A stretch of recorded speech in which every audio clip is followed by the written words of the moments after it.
Next gentleman I'm bringing to the stage is originally from Utah, now living here in New York City. It's my pleasure to welcome back to Caroline's Jamie Pierce, ladies and gentlemen.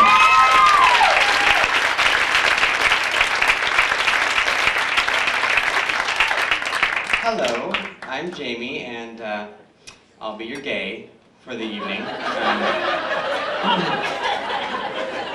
Hey! That's just to prove that I'm authentic. It's true, I was born and raised in Utah, which is a red state. Although I like to think of it as crimson.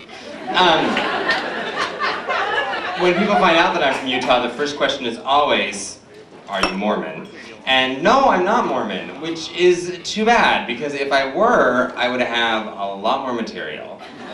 Because a gay Mormon. What's funnier than that? But I'm Episcopalian, which is really dull. In fact, going to church as a kid, all it did was make me not want to go to heaven, because they made heaven sound equally dull. You know, they made heaven sound like church every day, you know, where everyone's dressed very conservatively, everyone's singing hymns, it's very reverent, and there's no running.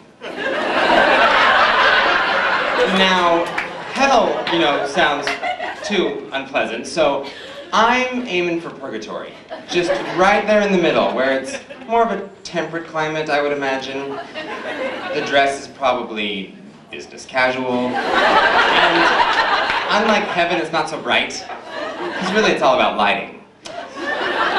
Anyway, I digress. Back to me. So I have two sisters, both of whom are married with children. And although their children are very cute, I am a hypochondriac. And therefore, when I look at them, I don't see children. I just see germs and infection and disease. Oh my. But you have to understand, I'm a full-fledged hypochondriac. I have been self-diagnosed with a number of diseases. Most recently, I got MS after watching the Lifetime Intimate Portrait of Terry Garr. I've had AIDS tests more times than I've had sex, you know. I had lupus at one point, and I don't know if you know this, but lupus is the French word for wolf. So I was known as the boy who cried lupus. And, oh, and I'm super excited for the bird flu. That's I think I already caught it, so we're in business. Not only am I a hypochondriac, but I also find that I have not much of a sex drive. Well, I just get easily distracted during sex, you know, like my ex-boyfriend had a rule that I couldn't do laundry before we had sex because he knew if the buzzer went off, I'd get up and fold it. Because, you know, I don't want it to wrinkle. So basically the rule was I couldn't put in a load until he put in a load.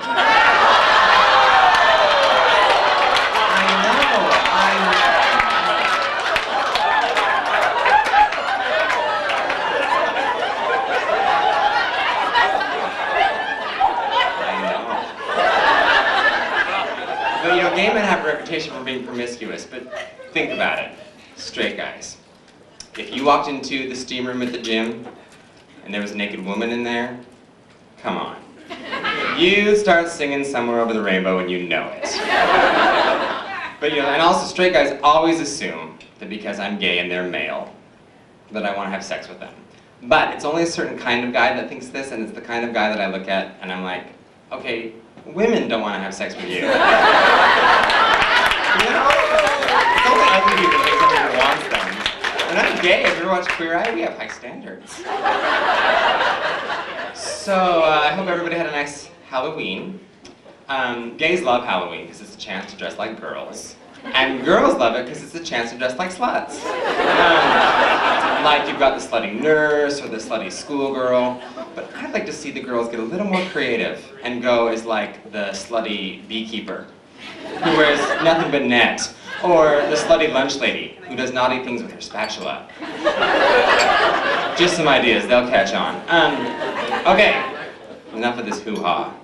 We are here to discuss the important issues 80s pop culture, and how we can use it to enhance our lives. I like to watch music videos from the 80s because I feel we can learn a lot from these classic videos. My favorite one from this particular genre is Pat Benatar's Love is a Battlefield. I find it very empowering because in the video, Pat, after being scorned and realizing that love is indeed a battlefield, decides that she is going to fire the first shot. So she takes the man, the object of her scorn, she throws him against the wall, and then she and her female cohorts start to collectively do the shimmy at this man. You know, as if to say, oh, don't mess with us. And this proves to be very effective as the man's like, whoa, I didn't realize there was going to be shimmying involved, you know. Had I but known. And I thought, I'm going to apply this to my life. If ever I'm in a situation and I'm feeling angry or oppressed, let's say I go to the bank, and they're like, we're sorry, you're overdrawn. I'll just be like, oh yeah?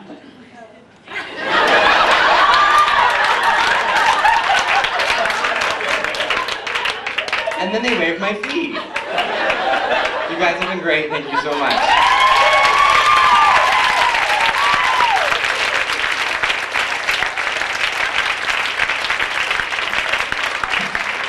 Please keep it going for Jamie Pierce.